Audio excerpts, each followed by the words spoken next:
शहर के चंबा घाट में एक दर्दनाक हादसा पेश आया जिसमें एक युवक की मौत हो गई। चंबा घाट में रिकांगपिओ से चंडीगढ़ जा रही एक एचआरटीसी वॉल्वो बस से एक स्कूटी सवार की टक्कर हो गई, जिसमें स्कूटी सवार की मौके पर ही मौत हो गई। वहीं शव को पोस्टमार्टम के लिए अस्पताल भेज दिया गया है। पुलिस मामले की जांच कर रही है। चंबा घाट में ओवरटेक कर रही एचआरटीसी वॉल्वो बस से स्कूटी सवार की टक्कर हो गई, जिससे अरक्की निवासी स्कूटी सवार की मौके पर ही मौत हो गई। एचआरटीसी बस के कंडक्टर के अनुसार एचआरटीसी वॉल्वो बस पास ले रही थी, जिसके चलते यह हादसा पेश आया। उन्होंने कहा कि बस रिकांगपिओ से चंडीगढ़ की तरफ जा रही थी, वहीं स्कूटी सवार भी शिमला से सोलन की तरफ आ रहा था। ऐसे में एग्रीकल्चर ऑफिस के सामने एचआरटीसी बस ने ओवरटेक करने की कोशिश की, जिसके चलते बस के पिछले हिस्से से स्कूटी सवार को टक्कर लग गई। इस कारण उसकी मौके पर मौत हो गई।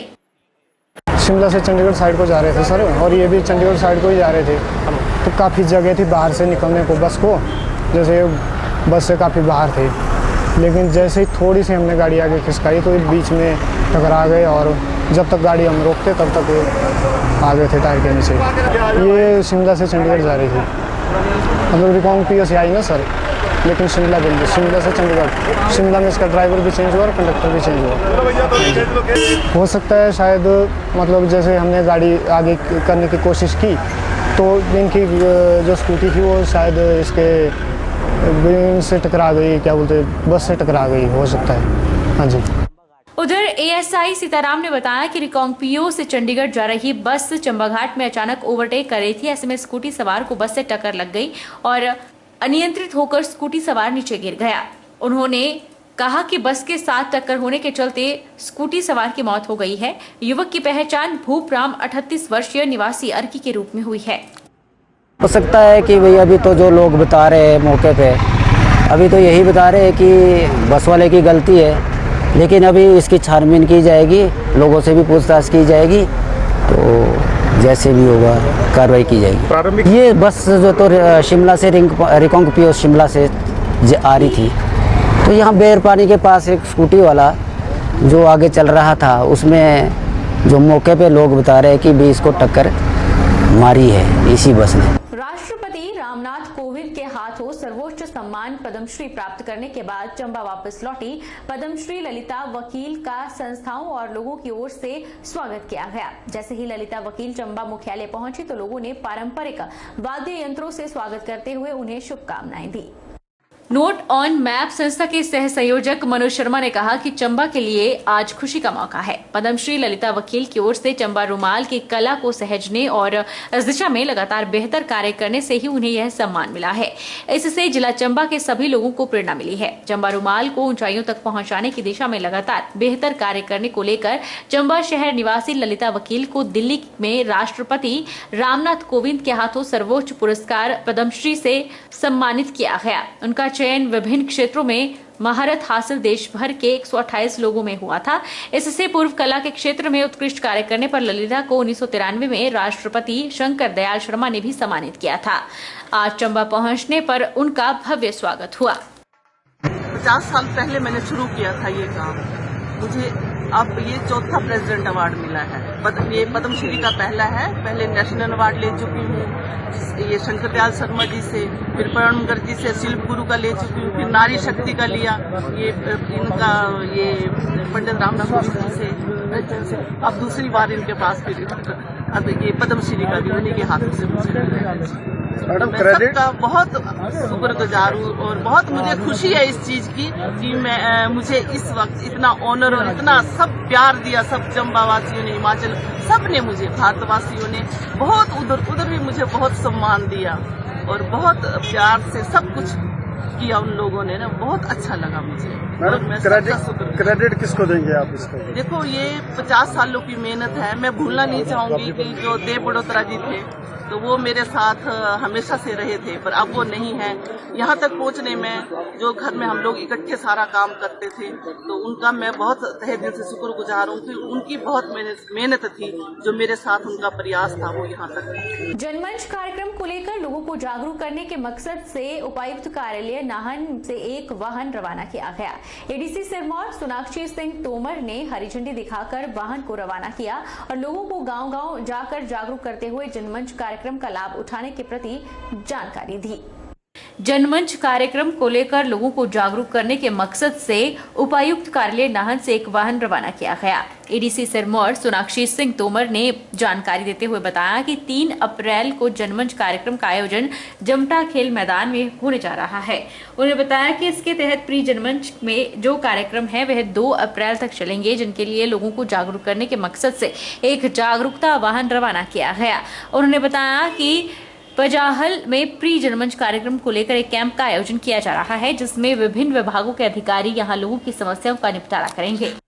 पजाहल में आज जो भी हमारे प्री जनमंच से रिलेटेड काम जो किए जाएंगे, जिसमें सर्टिफिकेट इशू होगा या आपके रेवेन्यू के अगर कोई काम है, म्यूटेशन है, पार्टीशन है, कोई भी अगर ऐसी कोई कार्रवाई है जो आपकी बची रह गई हो या आपकी कोई दुविधा समस्या वगैरह, ये सब सारे ऑफिशियल्स यहाँ मौजूद रहेंगे कैंप में।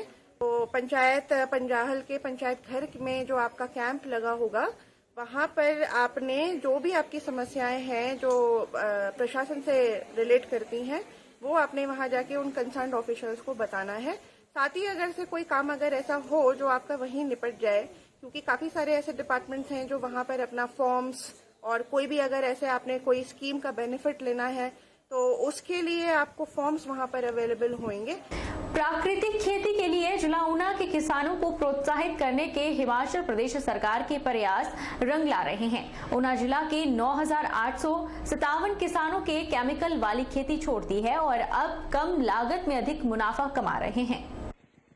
जिला ऊना में 754 हेक्टेयर भूमि पर किसान प्राकृतिक खेती कर रहे हैं। रासायनिक खेती से छुटकारा पाने और खेती की उत्पादक क्षमता बढ़ाने के लिए आलू, गेहूं के साथ साथ गोभी, पालक, मेथी, मूली, बंद गोभी सहित अन्य नकदी सब्जियों का उत्पादन प्राकृतिक तरीके से किया जा रहा है।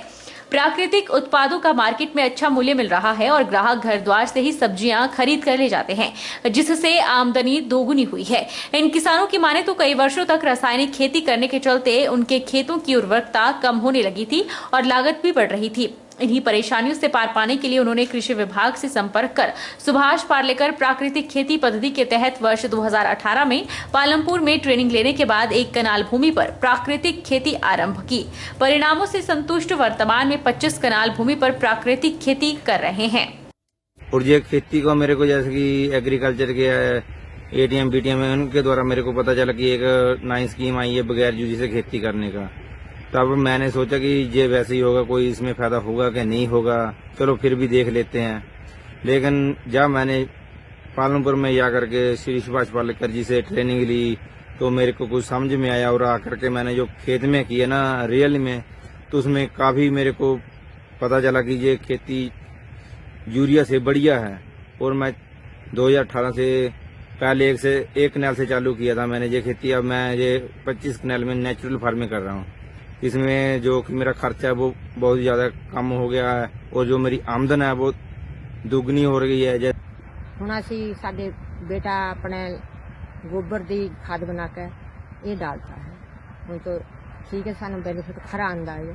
खान बात भी स्वाद है इसका, सब्जी का भी और कणक का फुलके का भी स्वाद ठीक है।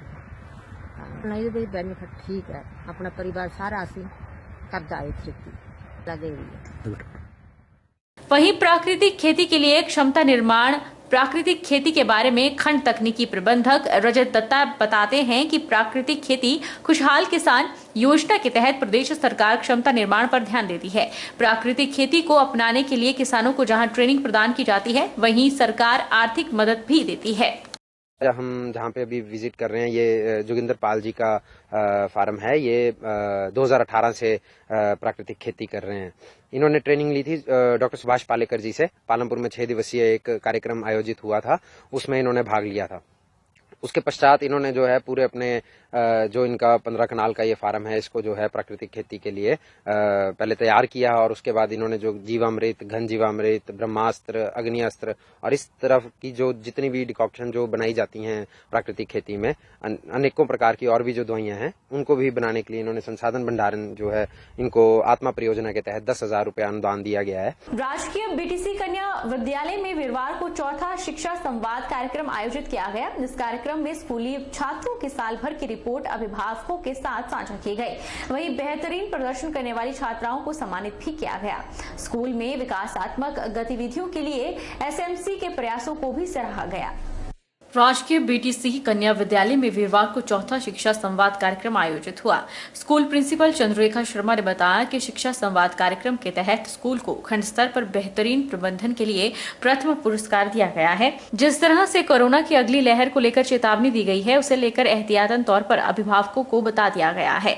वहीं स्कूल की अध्यापिका नीतू ने बताया कि इस शिक्षा संवाद कार्यक्रम के तहत निपुण भारत कार्यक्रम पर चर्चा की गई। इसके अतिरिक्त एसएमसी सदस्यों को ईंधन की बचत के बारे में जागरूक किया गया।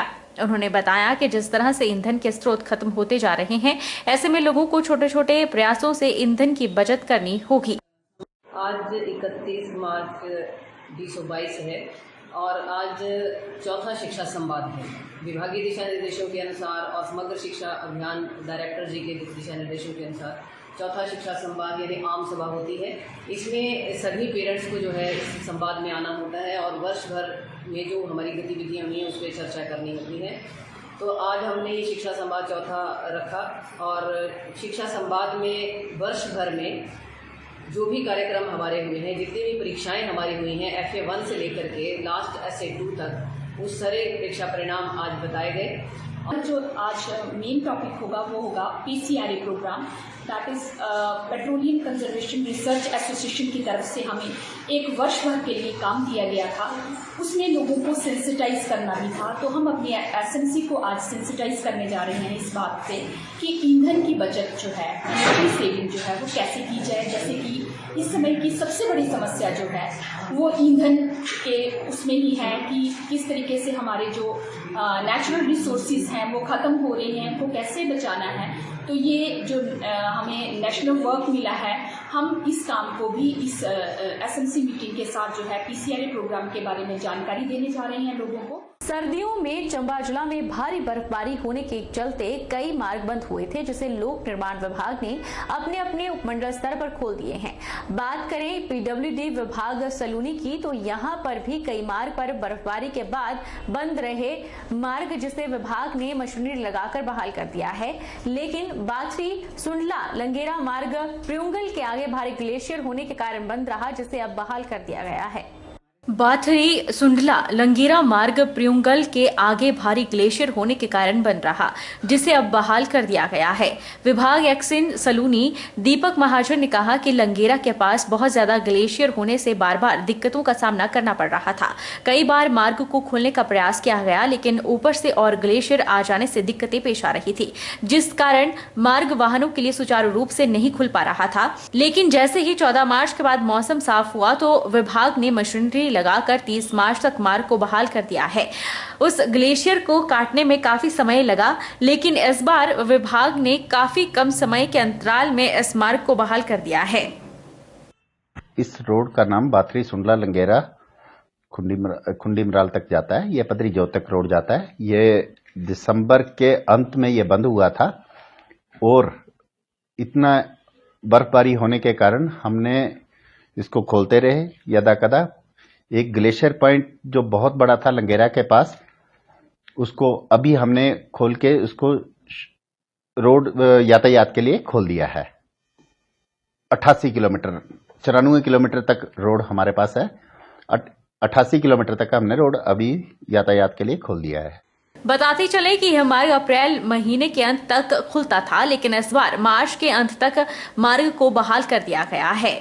मार्ग बंद होने से लोगों को काफी दिक्कतों का सामना करना पड़ता था। लोग पैदल आवाजाही करने को मजबूर थे, लेकिन विभाग ने कड़ी मशक्कत के बाद इस मार्ग को अब वाहनों की आवाजाही के लिए सुचारू रूप से खोल दिया है।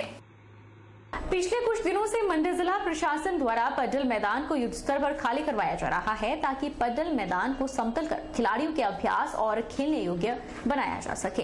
मंडी के ऐतिहासिक पडल मैदान में हालांकि अंतर्राष्ट्रीय शिवरात्रि महोत्सव का औपचारिक समापन 8 मार्च को हो चुका है, लेकिन प्रशासन के द्वारा व्यापारियों को पडल मैदान में बैठने के लिए अतिरिक्त समय दिया जाता है, ताकि व्यापारियों को व्यापारिक दृष्टि से लाभ मिल सके और लोगों को मेले में सस्ता और बढ़िया सामान मिल सके।